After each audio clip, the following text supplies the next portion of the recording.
You're listening to The World at 8 with Lynn Mozart.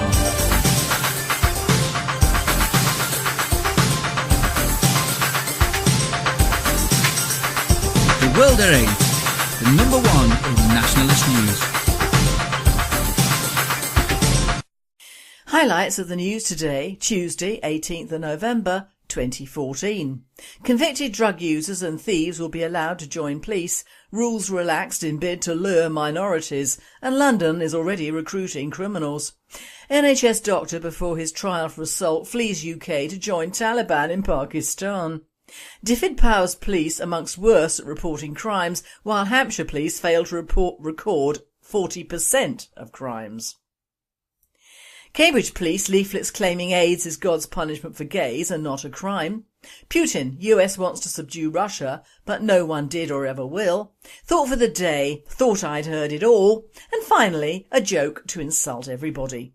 Now, before we start, I would like to apologise on behalf of Radio Britain for the absence of The World at 8 yesterday Monday without notice to our listeners.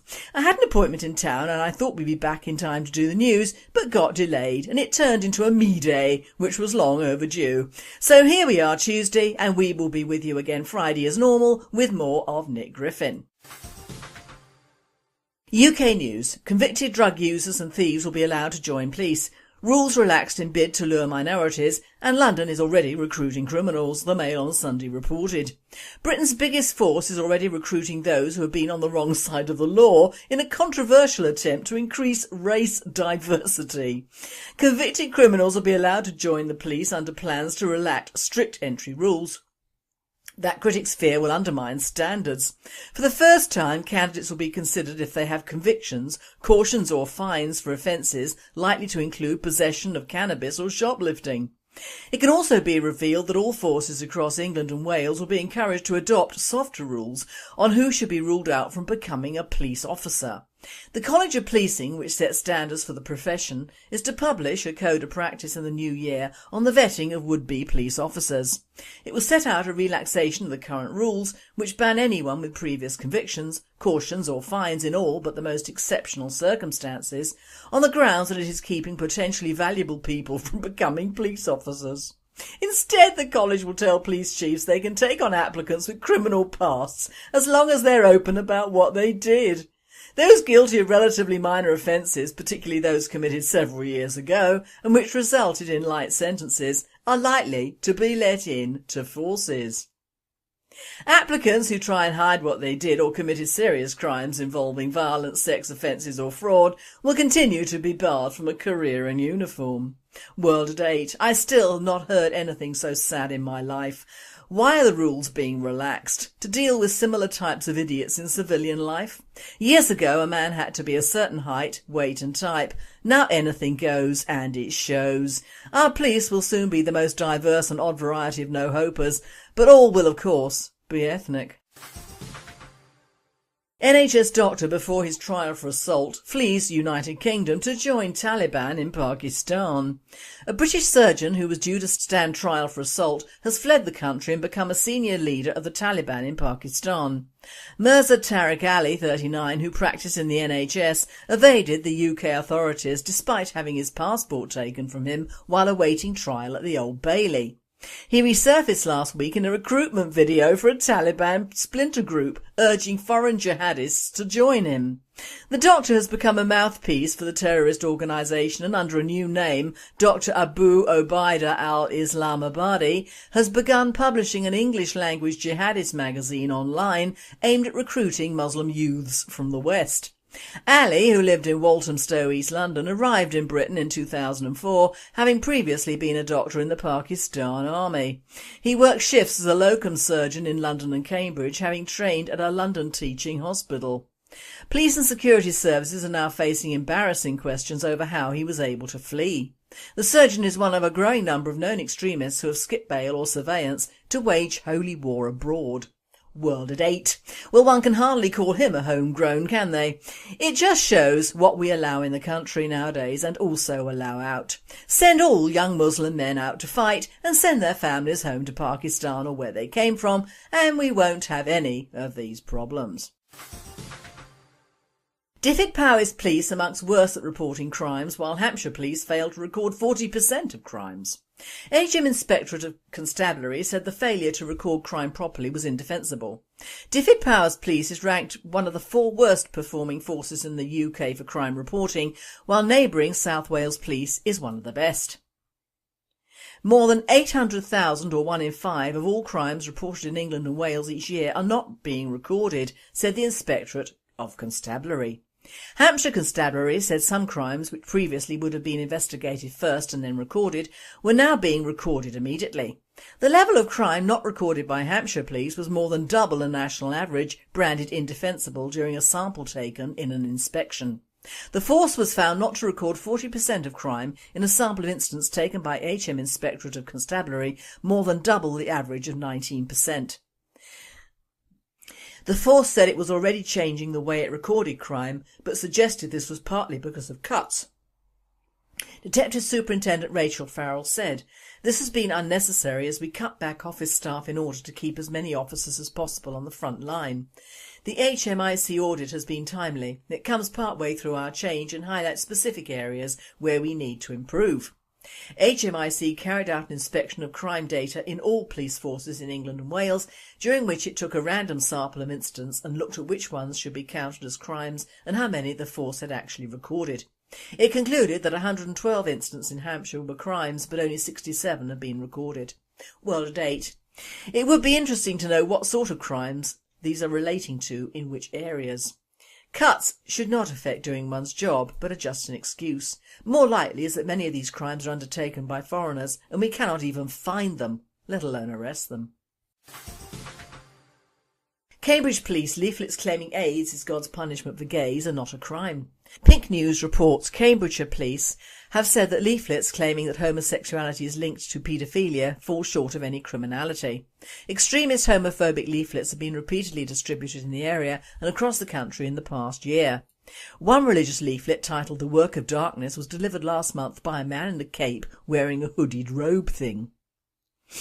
It claims that trans people are possessed by demons, that gays want to abolish the age of consent, and that AIDS is God's judgment for gay people. However, after the leaflet surfaced yet again this week, Cambridgeshire police said they won't take action because it's apparently not a crime.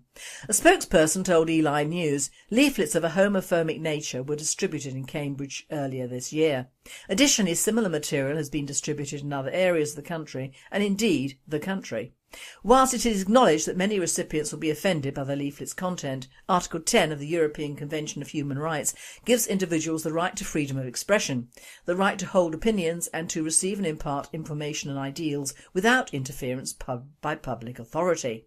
This includes opinions which may offend, irritate, shock or disturb. While the material being distributed earlier this week will in many cases offend, irritate, shock or disturb, the content, context and actions of the male concerned fall short of any criminality at this time. We will, however, continue to monitor the situation both locally and nationally. Anyone who is approached or receives any of this of literature should contact police by calling 101. World at 8.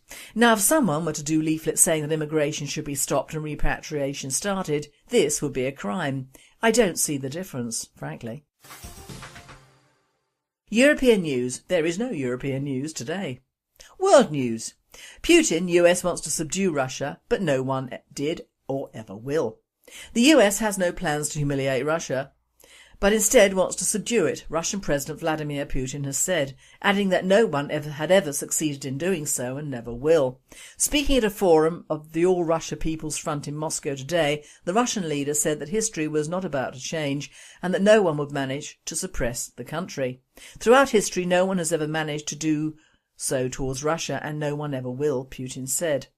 Responding to a question about whether America was trying to humiliate Russia, Putin disagreed, saying the US wanted to solve their problems at our expense. Putin also argued that common Western values might have shifted and the term should not be overused. Democracy does not provide rights for a coup and genocide, he said. Putin met with Abbott in Brisbane. Despite the focus on the world economy, the crisis in Ukraine was one of the hottest topics at the G20. Talking about the summit's results at a press conference, US President Barack Obama did not announce any significant changes in his country's approach to Russia. "We would prefer a Russia that is fully integrated with the global economy," the US President told a news conference, adding that his country was also very firm on the need to uphold core international principles. Before leaving Brisbane, Putin said that a solution to the crisis in eastern Ukraine was possible. "Today, the situation in Ukraine, in my view, has good chances for resolution, no matter how strange it may sound," he said, as quoted by Reuters. The Russian leader also said he was satisfied with both the results and the atmosphere of the meeting. Australian authorities created an exceptionally friendly atmosphere for discussing solutions to economic challenges at the G20 summit in Brisbane, the Russian president said, dispelling rumours that there were any confrontations. World at 8, you've gotta love Putin. White, Christian and a nationalist. Well, he said about the media hype and he had better things to do at home, and then Obama started his speech on not invading other countries. I nearly collapsed. That's all the US and the West have been doing for years. It's somewhat hypocritical, isn't it? Thought for the day. Thought I'd heard it all. Well, as this title says, I'm surprised, as I thought I had heard and read all the crap there was to read on the Gurkhas, and indeed have been merrily slanging them off ever since Lumley got her teeth into that particular and unnecessary battle. And here we have Lumley's Legacy of Misery by David Jones in the Saturday's Daily Mail. It was strange to see a National with a double-page spread on what I'd been saying for the last few years on the World at 8, and indeed been pilloried by my own now ex-party in doing so. The fact that their chairman of the Veterans Wing of the BNP made an abject apology for me a little while ago on the main website now sits very heavily on just how wrong the BNP have got it. My criticisms, like the Mail, do not just whitewash the whole sorry affair and put all the onus on the Nepalese. I'm sure they are a wonderful band of people who can piss and shit all around their own country, but I do take exception at them doing it in my country, and moreover my part of this small and overcrowded island. Jones quite rightly centres on the sheer numbers of Nepalese who have come over and are still coming over here, and it must be apparent now to even the most fervent army guy that many of these are elderly people from extended clans, who are here because in truth entire villages of Nepal are now empty, and I am not joking. The present Nepalese government is communist, and even they, whilst wanting to get rid of their elderly who will become a problem to them in the future, are trying to stop the flow of British pension holders to the UK. Why?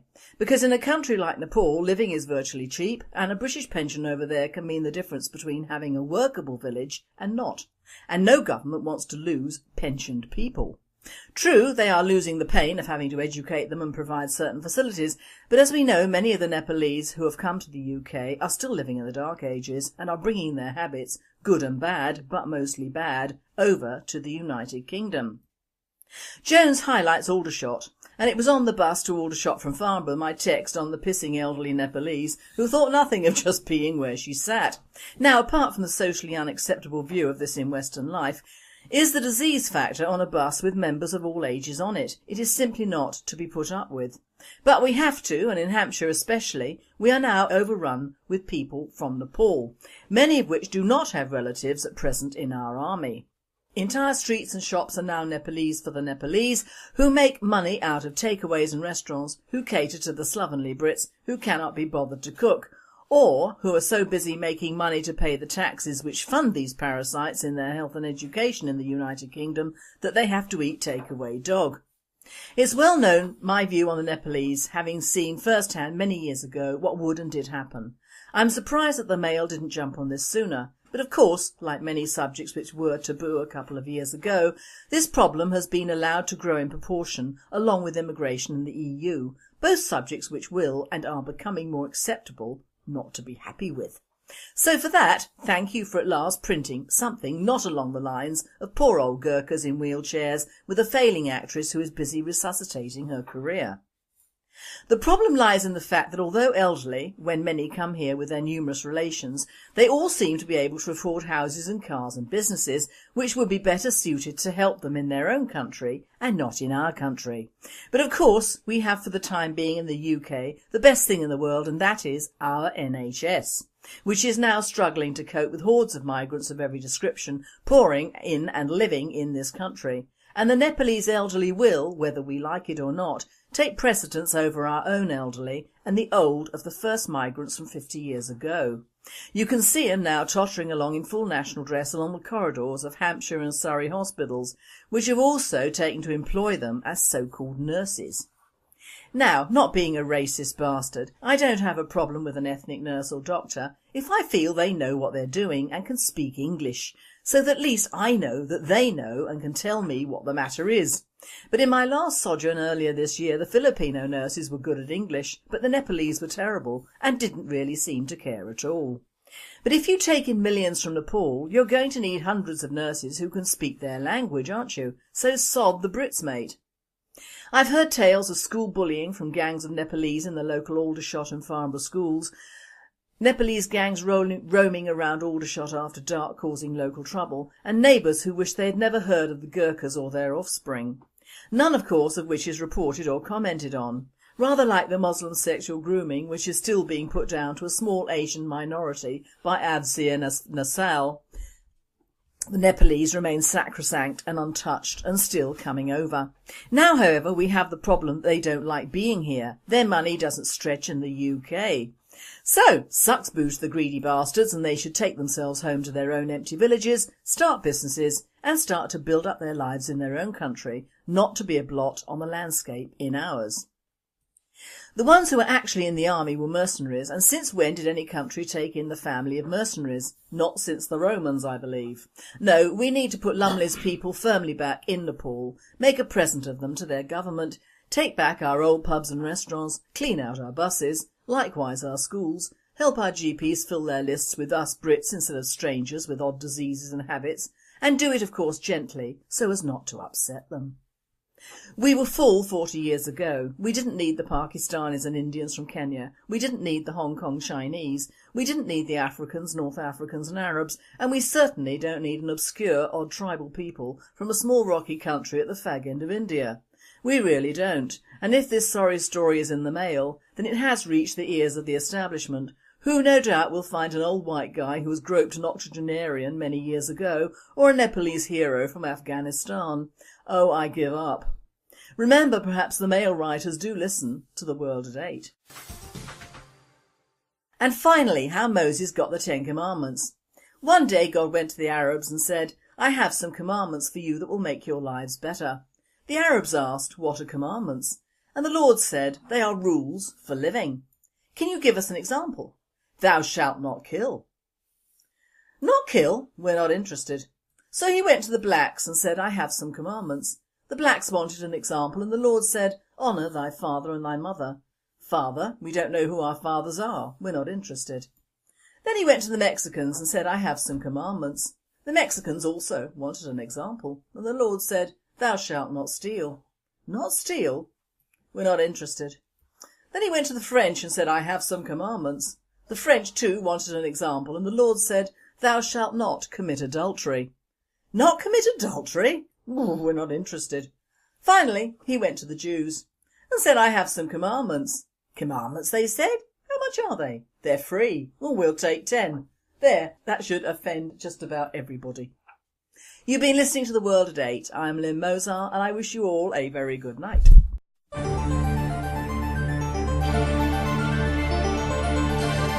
You're listening to The World at 8 with Lynn Mozart.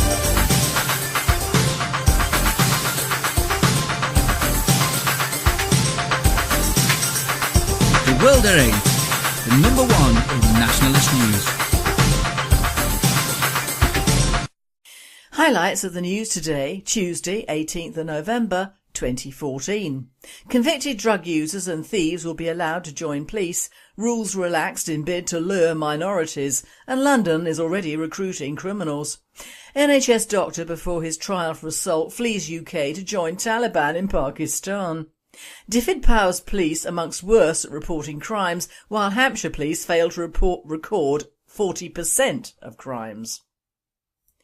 Cambridge police leaflets claiming AIDS is God's punishment for gays and not a crime. Putin, US wants to subdue Russia, but no one did or ever will. Thought for the day, thought I'd heard it all. And finally, a joke to insult everybody. Now, before we start, I would like to apologise on behalf of Radio Britain for the absence of the World at 8 yesterday Monday without notice to our listeners. I had an appointment in town and I thought we'd be back in time to do the news, but got delayed and it turned into a me day, which was long overdue. So here we are Tuesday and we will be with you again Friday as normal with more of Nick Griffin. UK news. Convicted drug users and thieves will be allowed to join police. Rules relaxed in bid to lure minorities, and London is already recruiting criminals, the Mail on Sunday reported. Britain's biggest force is already recruiting those who have been on the wrong side of the law in a controversial attempt to increase race diversity. Convicted criminals will be allowed to join the police under plans to relax strict entry rules that critics fear will undermine standards. For the first, it will tell police chiefs they can take on applicants with criminal pasts as long as they're open about what they did. Those guilty of relatively minor offences, particularly those committed several years ago and which resulted in light sentences, are likely to be let in to forces. Applicants who try and hide what they did or committed serious crimes involving violence, sex offences or fraud will continue to be barred from a career in uniform.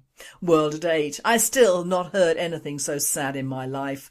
Why are the rules being relaxed? To deal with similar types of idiots in civilian life?